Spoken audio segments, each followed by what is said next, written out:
Hello everyone, welcome to Nanstar academy. बच्चों का एक डाउट काफी ज्यादा बना हुआ है डॉक्यूमेंट्स के रिगार्डिंग। वो ये है कि कुछ बच्चों को अभी तक समझ में नहीं आ रहा है कि जो उनका कैटेगरी सर्टिफिकेट है यानी कि ओबीसी एनसीएल सर्टिफिकेट है, वो उन्हें यानी कि ओबीसी एनसीएल वाला सेंट्रल लेवल का बनवाना है या फिर उन्होंने जिस जिस स्टेट में उनको रिजर्वेशन चाहिए। सपोज करो कि आप लोगों को एनआईटी दिल्ली चाहिए, तो क्या आपका दिल्ली होम स्टेट से आने के लिए दिल्ली का कैटेगरी सर्टिफिकेट बनवाना होगा, या फिर आपको यूपी का कोई भी एनआईटी कॉलेज चाहिए तो क्या आपको यूपी से सर्टिफिकेट बनवाना होगा, या फिर आपका जिस स्टेट में आप रहते हो वो आपका सर्टिफिकेट चलेगा। ठीक है, तो ये डाउट मैं आपको अभी इस वीडियो में क्लियर कर देने वाला हूं। देखिए, आप लोगों ने जोसा काउंसलिंग के अलावा जितने भी बच्चों ने जैक दिल्ली में पार्टिसिपेट किया होगा, तो उनको एक चीज पता होगी जैक दिल्ली वालों को कि यदि आप लोगों का 12th दिल्ली से किया हुआ है, ठीक है, ये मैं जैक दिल्ली की बात कर रहा हूँ, जोसा को भी साइड में रखते हैं। 12th आपका दिल्ली से हुआ है तो आप लोगों को कहीं ना कहीं दिल्ली का रिजर्वेशन दिया जा रहा होगा। ठीक है, जो उनका 85% कोटा है दिल्ली वाले बच्चों का जैक दिल्ली में, तो उनको आपको पता होगा कि 85% सीट रिजर्व होती है। तो कहीं ना कहीं आपका 12th दिल्ली से है तो ये बेनिफिट आपको मिल रहा होगा। और वो बच्चे उसी के साथ साथ कहीं ना कहीं चाहते हैं कि उनको कैटेगरी का भी रिजर्वेशन वहां पे दिया जाए। ठीक है, यदि आप चाहते हो कि कैटेगरी का भी रिजर्वेशन दिया जाए तो आप लोगों का जो भी यहाँ पे ओबीसी एनसीएल सर्टिफिकेट है, जो भी आपका ओबीसी एनसीएल सर्टिफिकेट है, वो भी आपका कहां से होना चाहिए, दिल्ली गवर्नमेंट से अप्रूव होना चाहिए। ये बात आप लोगों को वहां पे बोली गई होगी। क्या यही सारी चीज यहाँ पे फॉलो होने वाली है, ये मैं आपको बताने वाला हूँ और ये डाउट आपका अभी क्लियर हो जाएगा। देखिए, मैं आपको एक चीज क्लियर कर दूं, जब आप जैक दिल्ली में पार्टिसिपेट कर रहे थे तो वहां पे जो भी पांचों कॉलेज थे, ठीक है, वहां पे जो भी कॉलेज थे, पांचों कॉलेज थे आप लोगों के जैक दिल्ली के अंदर, यानी कि दिल्ली के अंदर ही वो कॉलेज आ रहे थे। जब वो पांचों कॉलेज दिल्ली के अंदर हैं और जो वो क्राइटेरिया आप लोग लगा रहे हैं, वो जो भी उनका फॉर्मेट है, जो भी चीजें हैं, डॉक्यूमेंट्स रिक्वायरमेंट है, वो दिल्ली की इसीलिए है कि आप लोग देखिए, उन्होंने एससी एसटी के लिए कोई डॉक्यूमेंट्स नहीं मांगा कि दिल्ली गवर्नमेंट से होना चाहिए। जस्ट ये बोला है कि 12th पास होने से आप दिल्ली के कैंडिडेट बन जाते हो, और यदि आप लोगों को यहाँ का रिजर्वेशन भी चाहिए कैटेगरी वाला, तो ओबीसी वाले बच्चों को सिर्फ दिल्ली गवर्नमेंट से अप्रूव कराना है। क्योंकि ओबीसी की जो कैटेगरी है ये हर स्टेट में अलग अलग, कहीं पे ओबीसी होती है, कहीं जनरल होती है, ये प्रॉब्लम्स इसमें आ रही होती हैं। इसके लिए उन्होंने बोला है कि यदि वो बच्चा दिल्ली गवर्नमेंट की लिस्ट में अगर जो ओबीसी में आ रहा होगा तभी हम उसको कंसीडर करेंगे, इसीलिए उन्होंने वहां से मांगा हुआ है। अब हम बात कर लेते हैं जोसा काउंसलिंग में। देखिए, जोसा काउंसलिंग में ऑल इंडिया के कॉलेजेस पार्टिसिपेट कर रहे होते हैं। आपको खुद नहीं पता कि आपको किस स्टेट का यहाँ पे जो भी है काउंसलिंग में किस स्टेट का कॉलेज मिलने वाला है। तो यहाँ पे सिर्फ आपको ओबीसी एनसीएल सर्टिफिकेट बनवाना है और वो नेशनल लेवल का बनवाना है। ठीक है, वो उस पर साइन होना चाहिए government of India, government of India लिखा हुआ होना चाहिए ऊपर, इस फॉर्मेट में होना चाहिए, ना कि ये कि government of Uttar Pradesh, government of Haryana, government of Delhi, ये सब नहीं चलेगा। ओबीसी एनसीएल का जो सर्टिफिकेट है, मैं अगेन बता दूं आप लोगों का, वो सेंट्रल लेवल का होना चाहिए। ठीक है, अब सेंट्रल लेवल का होने से मतलब है कि उस पर गवर्नमेंट ऑफ इंडिया लिखा हुआ होना चाहिए ऊपर, यदि आप लोगों को। और इसका जो फॉर्मेट है, आपको कहीं घूमने की जरूरत नहीं है, इसका फॉर्मेट जोसा काउंसलिंग ने खुद यहाँ पे प्रोवाइड किया हुआ अपने ब्राउचर में।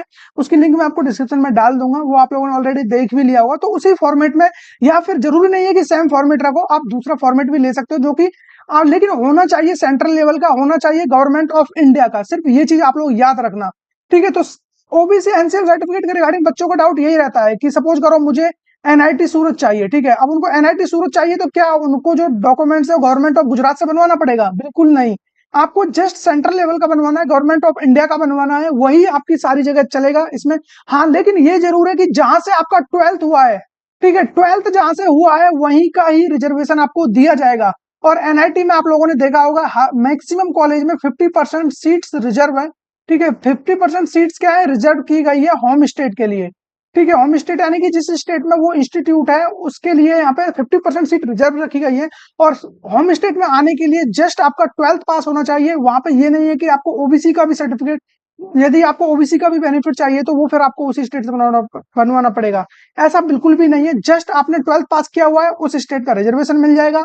और आपके पास सेंट्रल लेवल का आपके पास ओबीसी सर्टिफिकेट है तो वो भी आपको यहाँ पे उसका रिजर्वेशन मिल जाएगा। और आपका जो भी डेट, आप लोग जरूर याद रखना, जो डेट है यहाँ पे इन लोगों ने क्लियरली मेंशन की हुई है, वो आप लोगों की जो भी है या तो 1 अप्रैल का होना चाहिए या फिर 1 अप्रैल के बाद का होना चाहिए। 31 मार्च है उससे पहले का नहीं चलेगा। 1 अप्रैल 2024 का ही आपके पास होना चाहिए। और इसी के साथ साथ ये तो ओबीसी एनसीएल का सर्टिफिकेट हो गया। जिन बच्चों के पास, जिन यानी जितने भी बच्चे यहाँ पे, कुछ बच्चों को जो रिजर्वेशन है वो यानी कि वो इकोनॉमिकली वीकर सेक्शन में आ रहे हैं, ईडब्ल्यूएस में, तो ईडब्ल्यूएस वाले बच्चों को भी जो सर्टिफिकेट देना होगा वो 1 अप्रैल या फिर उसके बाद का देना होगा, ये चीज याद रखना।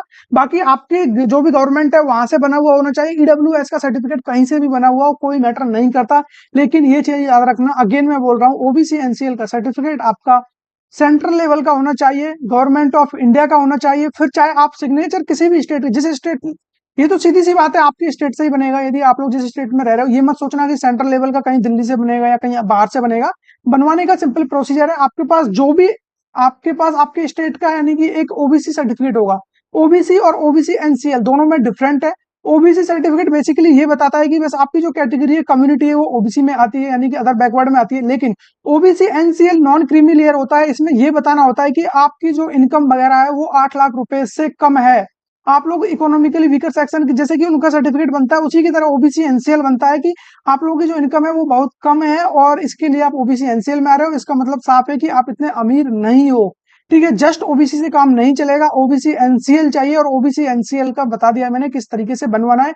आपका जो एग्जिस्टिंग सर्टिफिकेट है वो लेके जाना है, और आपको किसी भी तहसील कचहरी कहीं भी एसडीएम ऑफिस चले जाना, उसका सिंपल फॉर्मेट होता है, वो फिल करके ले जाना और आपको जस्ट उस पर साइन कराने हैं और अपनी सील लगवानी है उन लोगों की। ये आपका दोनों तरह से बनता है, ये कंप्यूटराइज्ड भी बनता है और ये आपको फॉर्मेट के थ्रू भी आप इस पे साइन करा सकते हो।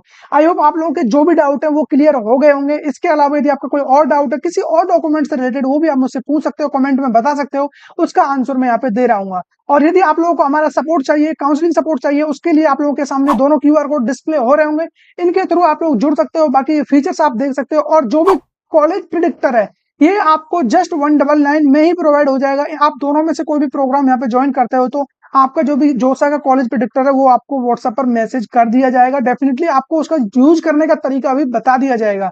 ठीक है, आई होप आप लोगों के सारे डाउट क्लियर हो गए, जितना जल्द हो सके आप लोग एनरोल करिए और हमारा इस कोर्स का एक पार्ट बन सकते हो। तो मिलेंगे ऐसे किसी इंटरेस्टिंग टॉपिक के साथ, तब तक बने रहिए हमारे साथ।